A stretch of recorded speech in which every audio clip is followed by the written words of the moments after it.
Assalamualaikum warahmatullahi wabarakatuh. Waalaikumsalam warahmatullahi wabarakatuh. Bismillahirrahmanirrahim. Alhamdulillahirabbil alamin. Wa bihi nasta'in ala umuri dunya waddin. Wassalatu wassalamu ala asyrofil anbiya'i wal mursalin Sayyidina Muhammadin wa ala alihi wa sahbihi ajma'in. Yang saya hormati Bapak Rektor IAIN Salatiga, yang saya hormati para guru besar, para dekan, para dosen, seluruh sivitas akademika IAIN Salatiga, para mahasiswa, kalau ada yang hadir di sini, saya lihat wajah-wajah mahasiswa yang cerah ini.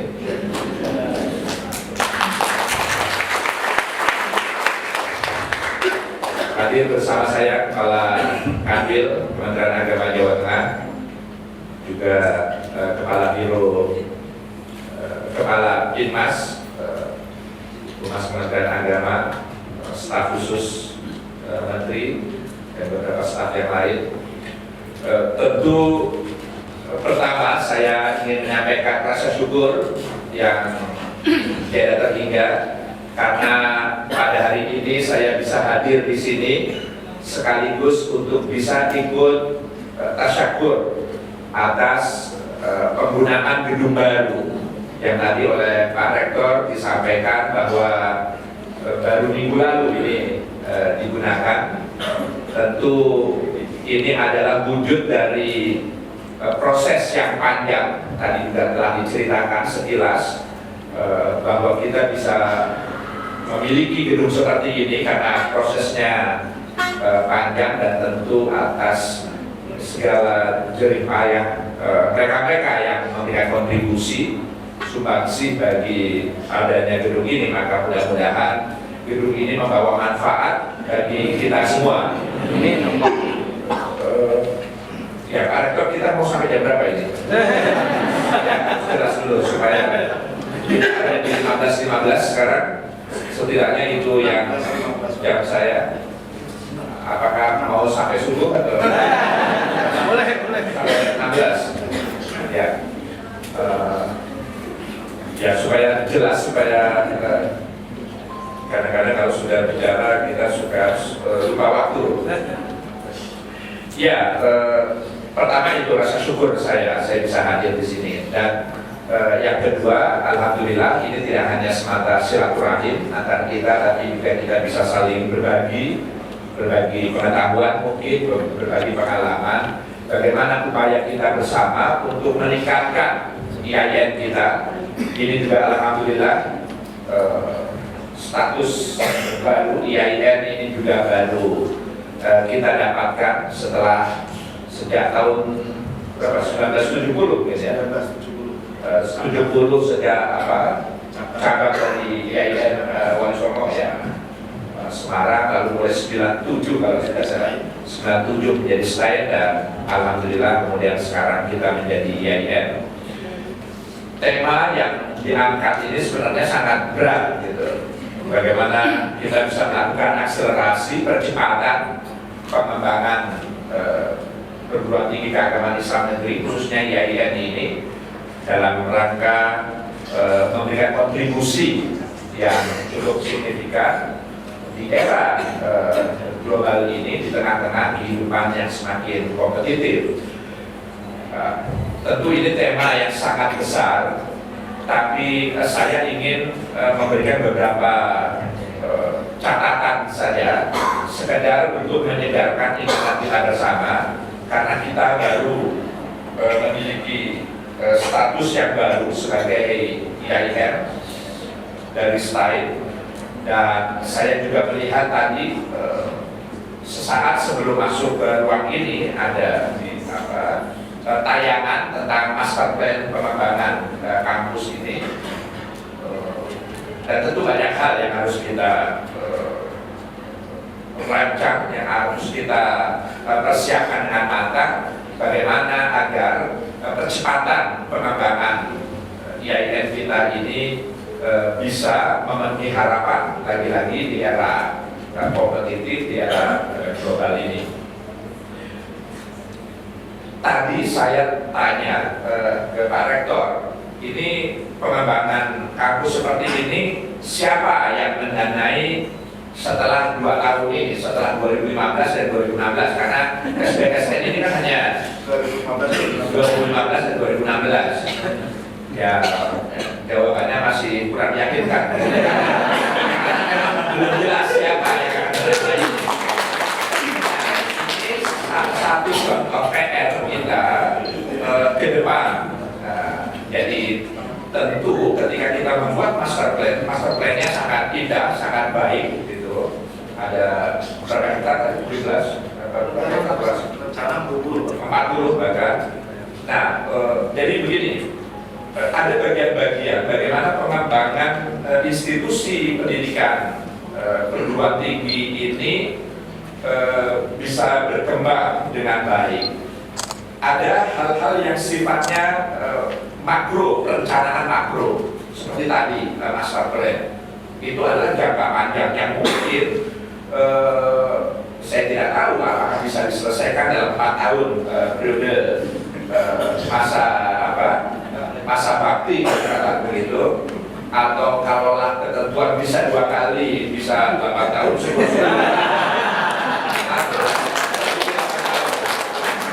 jadi karena ini kerja besar itu tadi itu gambar saja grandmaster perencanaan yang besar, sehingga tidak hanya sekedar membangun fisik, tidak hanya sekedar pengadaan lahan, tapi juga yang tidak kalah pentingnya adalah maintenance-nya, perawatannya, pemeliharaan. Jadi saya ingin mengajak kita semua bahwa di antara kita harus ada sebuah katakanlah gugus tugas atau task force atau sebuah tim. Tidak perlu banyak-banyak, 2-3 orang atau maksimal 5 orang yang memikirkan betul bagaimana perencanaan, bagaimana realisasi. Jadi rencana realisasi dari master plan tadi itu. Jadi setelah 2016 itu bagaimana itu? Tadi ada ungkapan bagaimana kalau SBSN setiap tahun gitu kan? Itu kira-kira realistik atau tidak? Di negara tercinta kita itu. Ini juga bagian yang harus dikaji, jadi supaya perencanaan itu tidak hanya utopis, tidak hanya mimpi belaka, tapi juga harus membumi, harus juga perencanaan yang berbasis yang bisa diimplementasikan. Ada beberapa sumber, ada IDP, ada macam-macam. Nah, tentu ini harus dipikirkan dengan mencari berbagai macam sumber informasi, karena kita punya banyak informasi untuk hal yang seperti ini gitu. Tapi intinya karena gini, tidak mungkin semuanya itu dipikirkan oleh seorang rektor saja. Jadi nggak mungkin Superman sekalipun nggak bisa menyelesaikan semua hal gitu. Jadi harus ada pembagian tugas di antara kita. Jadi satu yang ingin saya pesankan adalah harus ada yang memikirkan bagaimana proses dari bagaimana rencana dari realisasi berdasarkan tahapan waktu. Tentu semuanya harus berjangka waktu 2017, 2018, 2019 dan seterusnya, tahapannya seperti apa saja. Dan itu tentu tidak hanya semata lagi-lagi pengadaan bangunan fisiknya saja, tapi yang tidak kalah pentingnya adalah bagaimana pemeliharaannya dan pemanfaatannya dari bangunan-bangunan itu.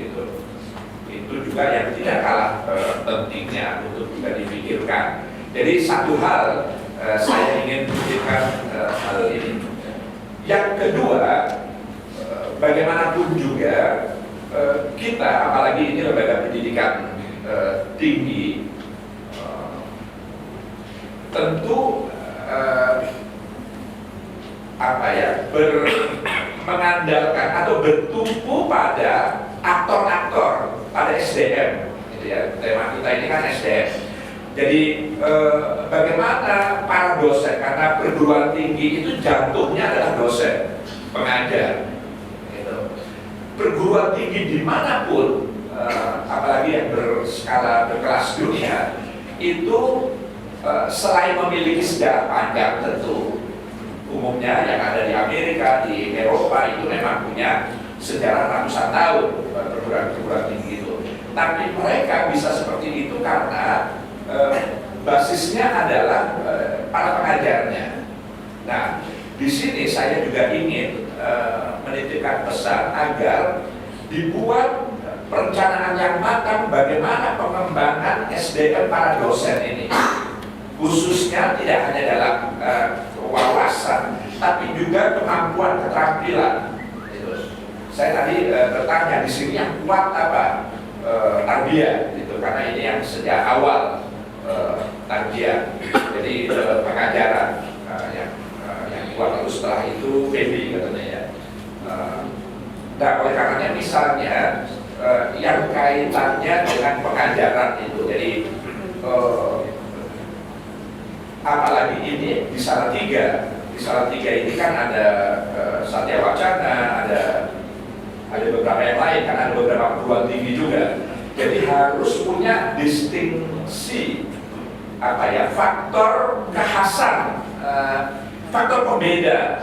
Apa sih? Karena nanti implikasinya adalah kita harus memiliki faktor sesuatu yang berbeda dibanding perguruan tinggi yang lain, karena kemudian itu yang nanti bisa menjadi tidak hanya sekedar trademark, tidak hanya menjadi ciri khas, tapi juga daya tarik tersendiri, sehingga kemudian animo publik, animo masyarakat itu juga kemarin jahitan Salatiga ini dari waktu ke waktu semakin besar. Nah, dalam hal pengajaran harus dicari itu apa yang spesifik yang tidak sama dengan lulusan tarbiyah Wali Songo atau tarbiyah atau IKIP atau Universitas UPI atau apa gitu. Itu yang harus dicari menurut saya, output atau keluaran kekhasan. Ibarat pondok pesantren itu ada beberapa pesantren tua, pesantren ternama, itu alumninya punya cirinya tersendiri gitu. Oh, kalau lulusan ini pasti nahu sorofnya itu, alatnya pasti dia menguasai, dia kuatnya di sini. Oh, kalau ini tafsirnya ini. Oh, kalau ini bahasanya. Oh, kalau ini kemampuan berorganisasinya, atau itu kelihatan itu ininya. Walaupun tentu tidak menjamin, tapi setidak-tidaknya itu bisa menjadi tanda. Nah, mungkinkah misalnya pengajaran kita, anak-anak kita, pengajaran kita itu dibekali dengan ilmu-ilmu, kemampuan untuk kritis. Kemampuan kritis itu kemampuan yang bisa mengkaitkan antara fakta dengan masa lalu dan masa yang akan datang. Logika berpikir gitu. Critical thinking gitu. Jadi kalau ini kenapa kok begini? Sebabnya apa dan nantinya bagaimana? Jadi itu dia bisa mengkaitkan itu sehingga. Nah, oleh karenanya Pak Rektor harus dibuat program pengembangan kemampuan, wawasan dan skill dosen di bidang apapun, harus selalu diprogramkan itu. Jadi ibarat aki, kita itu nggak bisa mengeluarkan strum terus. Itu kalau aki bisa tekor gitu kan? Sampai tekor itu. Aki itu kan alat menyimpan strum. Kalau dia mengeluarkan strum dia tidak mendapatkan masukan, strum baru ya habis.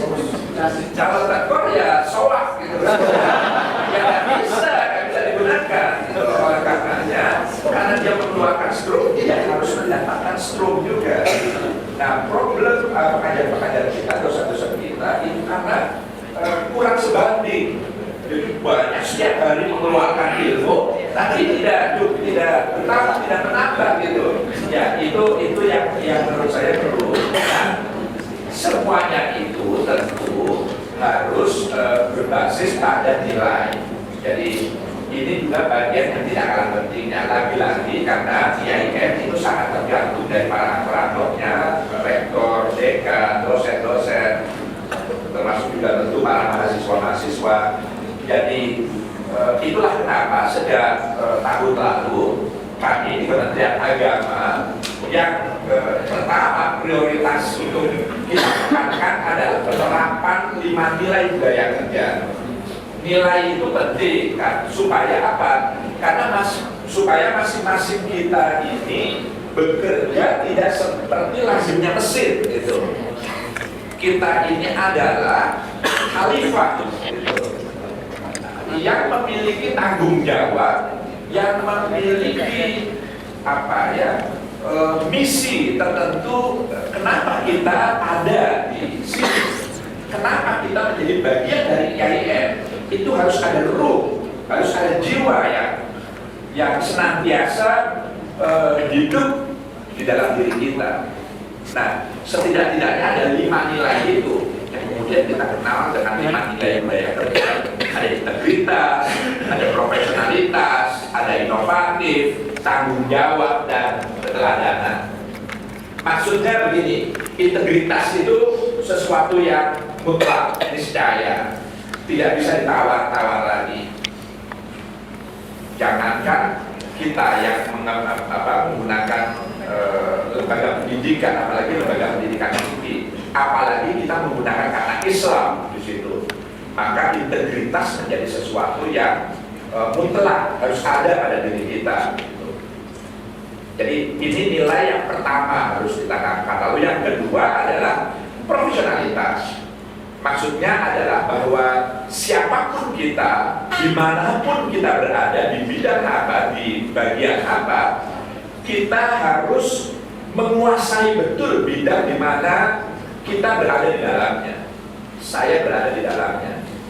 Jadi kalau saya dosen, maka saya tahu persis dan saya mampu menguasai ilmu yang akan saya ajarkan. Sehingga tadi itu kesadaran untuk menimba ilmu, menambah kemampuan kita itu harus senantiasa muncul. Karena profesionalitas itu seperti iman gitu, yang Yazid wa Yaqus kan itu naik turun, karena orang-orang yang kita hadapi juga berubah-ubah terus. Jadi tuntutan profesionalitas itu terus berubah. Jangan menganggap statis, salah. Ilmu itu terus berkembang. Apalagi di era teknologi informasi komunikasi seperti sekarang, salah-salah dosen bisa kalah pintar daripada mahasiswanya, karena mereka juga mengakses informasi yang luar biasa melalui internet, melalui berbagai macam situs, website, dan lain sebagainya. Jadi profesionalitas menurut saya penting. Yang ketiga adalah inovatif. Nah, ini lagi-lagi supaya kita tidak terjebak pada rutinitas, pada rutinitas itu adalah sesuatu yang begitu-begitu saja. Jadi kita seperti mesin bekerja, karena tahun lalu seperti itu, ya tahun sekarang ya begini saja, persis seperti tahun lalu. Nanti tahun depannya mengulang apa yang sama yang sudah dikerjakan tahun ini dan tahun lalu. Jadi memang kita harus ada kesadaran untuk memiliki inovasi yang tinggi, kreasi yang tinggi, karena lagi-lagi masyarakat di sekitar kita itu ekspektasinya, harapannya, tuntutannya itu semakin besar, semakin tinggi, sehingga ya kita harus bisa mengimbangi.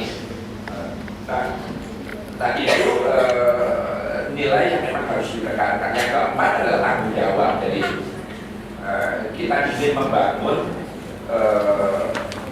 IAIN bagaimanapun juga citranya, image-nya, kesannya, ini bagaimanapun juga para pendahulu kita sudah luar biasa mewariskan sebuah perguruan tinggi yang seperti yang sekarang ini. Tugas kita adalah bagaimana mentanggungjawabkan warisan yang baik ini. Jadi tanggung jawab itu menjadi nilai yang juga tidak kalah pentingnya, selain integritas, profesionalitas, dan inovasi. Tidak hanya tanggung jawab kepada publik, kepada masyarakat, tapi juga tanggung jawab kepada yang di atas sana. Jadi ini juga bagian bagaimana agar ada ruh, ada jiwa ketika kita bekerja di IAIN ini. Jadi kita bukan mesin gitu. Kita jangan terjebak pada rutinitas.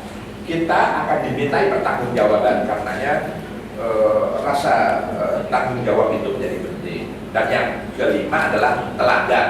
Itu yang di banyak tempat, di banyak kesempatan saya selalu mengatakan bahwa kita itu selalu dilihat oleh masyarakat kita. Kita adalah dosen, kita adalah rektor, kita adalah dekan, kita adalah keluarga besar dari IAIN Salatiga. Kita adalah mahasiswa IAIN Salatiga. Orang melihat kita dan pada akhirnya orang menilai kita. Maka tanamkan betul pada diri kita bahwa kita harus menjadi teladan. Kita menjadi contoh karena kita dilihat oleh orang. Kita menjadi bagian dari komunitas elitis, komunitas terdidik. Karena IAIN itu pendidikan tinggi.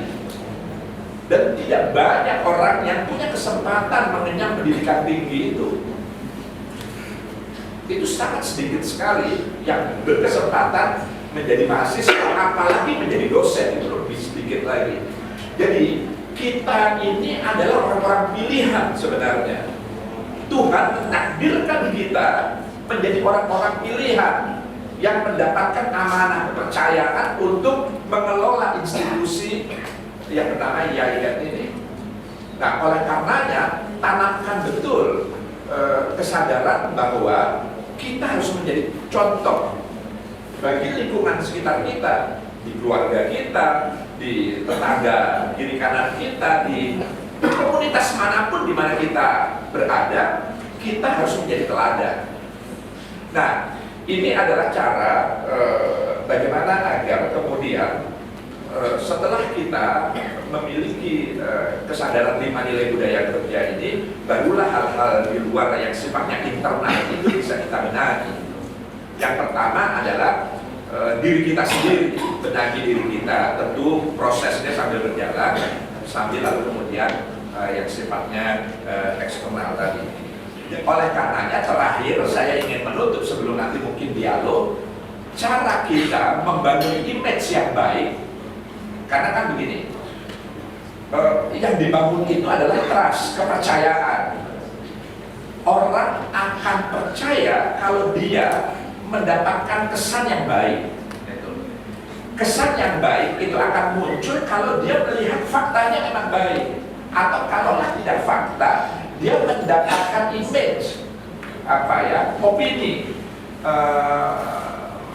kesan, mendapatkan kesan bahwa ini baik. Nah, di era sekarang ini, era digital, ini harus dakwah ini ya, komunikasi, ini adalah era di mana media menjadi sesuatu yang luar biasa besarnya dalam ikut membangun image itu. Oleh karenanya dengan lain perkataan saya ingin mengatakan bahwa IAIN harus wajib hukumnya untuk memanfaatkan media yang sekarang sangat luar biasa. Tidak hanya media sosial, tapi juga media-media yang kita buat sendiri. Harus punya website yang bagus, harus punya macam-macam segala informasi yang kemudian publik bisa mudah mengakses, lalu kemudian bisa menimbulkan kesan bahwa ini IAIN memang ditangani secara profesional, IAIN ini punya. Nah, tentu kemasan itu harus dibuat semenarik mungkin. Tapi kalau kemasannya baik, isinya tidak ada, ini juga repot juga. Jadi isinya pun juga penting. Karenanya ya lagi-lagi aktor ini dituntut bagaimana bisa menyajikan isi yang juga menarik, yang khas, yang distinktif tadi itu yang menjadi faktor pembeda.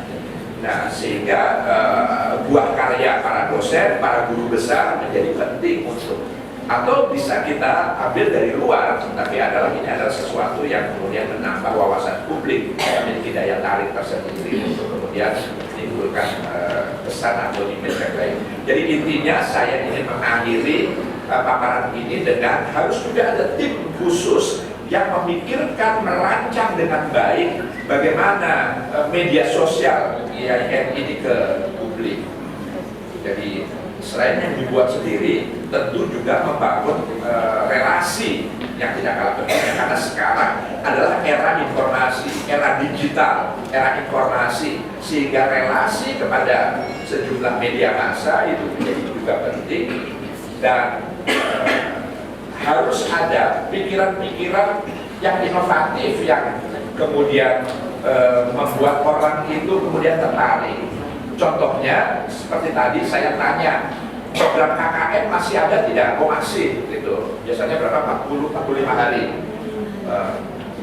Pernah nggak kerjasama dengan lembaga lain? Ya, selama ini baru akan dirancang. Sebelum KKN harus dibangun riset dulu untuk mengidentifikasi apa kebutuhan sebuah desa, sebuah kawasan yang akan menjadi tempat KKN itu. Jadi KKN itu tidak hanya berdiri sendiri, tapi adalah rangkaian setelah melalui proses identifikasi masalah, lalu kemudian ditemu kenali apa masalah masyarakat itu, lalu kemudian dibangun. Dan beberapa perusahaan-perusahaan ternama, karena mereka punya CSR-nya, punya alokasi dana untuk program-program sosial yang memang betul-betul dirasakan manfaatnya dari masyarakat, itu mereka akan tertarik kalau memang yang kita usulkan atau proposal yang kita tawarkan adalah memang khas, memiliki kekhasannya, memiliki spesifiknya atau spesifikasi tersendiri. Jadi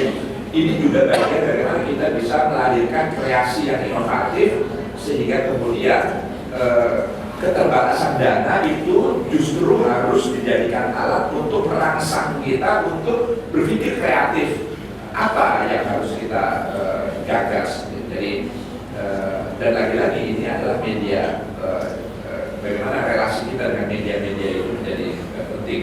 Saya pikir ini Pak Rektor beberapa hal sekedar untuk menjadi bahan diskusi bagi kita.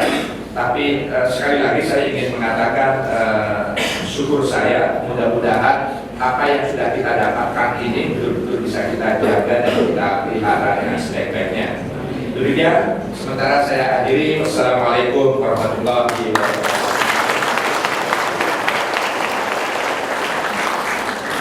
Terima kasih sekali Bapak Menteri yang telah menyampaikan banyak hal untuk kepentingan pengembangan institusi YIN Salatiga ini, bagaimana master plan kita, bagaimana fundraising kita, sumber pembiayaan kita untuk pengembangan kampus dan pemeliharaannya, kemudian bagaimana kita harus meningkatkan dosen-dosen kita sebagai ruh dari kemajuan perguruan tinggi. Tentu semuanya kita perlukan, dan yang tidak kalah pentingnya adalah nilai budaya kerja yang dicanangkan oleh Kementerian Agama pada era Bapak Menteri kita ini, dimulai dari nilai integritas, profesionalitas, inovatif, tanggung jawab, dan keteladanan. Kita sangat tekankan bahwa setiap pekerja, apapun pegawai, apapun statusnya di YIN Salatiga ini di masyarakat harus bisa tampil sebaik-baiknya dalam acara-acara keagamaan. Jadi ini yang kita tekankan dari sisi keteladanan, tanggung jawab, dan sebagainya, tidak hanya di lingkungan kampus. Dan yang terakhir, tentu kita sangat berterima kasih bagaimana kita mengembangkan kampus kita ini dari segi hubungan dengan media. Rupanya waktu Bapak Menteri ini tidak banyak. Namun demikian, kalau ada pertanyaan kita khususkan kepada mahasiswa saja, sekiranya ada. Kalau tidak ada, Bapak Menteri akan kita segera mohon untuk berkenan menandatangani prasasti. Kira-kira dari mahasiswa tidak ada pertanyaan, Bapak. Kita memahami betul waktu Bapak yang sangat singkat. Karena itu ini kalau tidak ada yang tanya, itu hanya dua saja kemungkinannya. Kemungkinan yang pertama, semuanya itu paham betul, sehingga karena saking pahamnya tidak ada lagi sisa pertanyaan. Atau kemungkinan yang kedua, sama sekali tidak paham, sehingga untuk bertanya pun susah karena sama sekali. Saya kira kemungkinan yang pertama Bapak. 5 nilai integritas, 5 nilai budaya kerja Kementerian Agama itu termasuk sudah sering juga kita sosialisasikan di sini pada seluruh sivitas akademika, dan akhirnya kita akan mohon berkenan Bapak Menteri Agama Republik Indonesia untuk nanti berkenan menandatangani prasasti penggunaan gedung kuliah kampus KIN Salatiga ini. Assalamualaikum warahmatullahi wabarakatuh.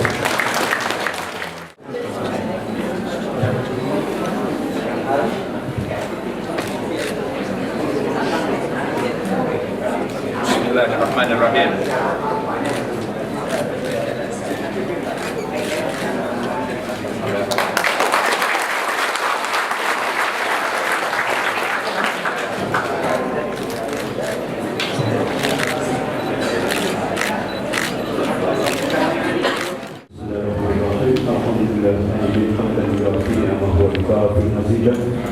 Ya Rabbana la tahzan min qabli jalali subhanahu Allahumma salli ala sayyidina Muhammad Allahumma a'inna ala dhikrika wa shukrika wa husnika Allahumma salli ala sayyidina Muhammad Allahumma inna nas'aluka ilman nafi'an wa amalan taqabbala wa rizqan halalan wa wasi'an wa ila al-khairi qaribna wa min sharri ma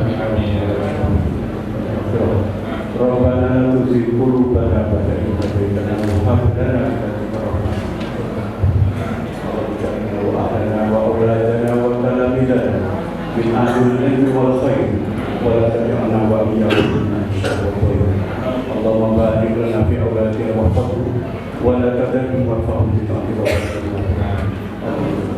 karena Indonesia bahasa yang bila muslimin pada baibah tapi tidak akan bawa sunnah Rasulullah Allahumma fa'al wala wala fahsya wala munkar wasrifan wa syadda wa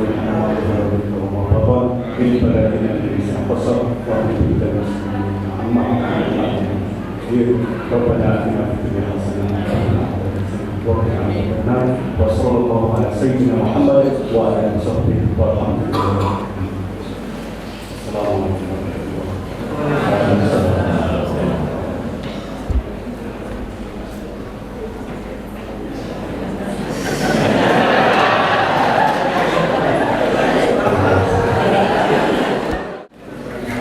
Saya sangat berkesan di sini, selain suasananya akrab, yang berkesan adalah baru kali ini saya bicara sambil duduk, tapi banyak menengadah gitu.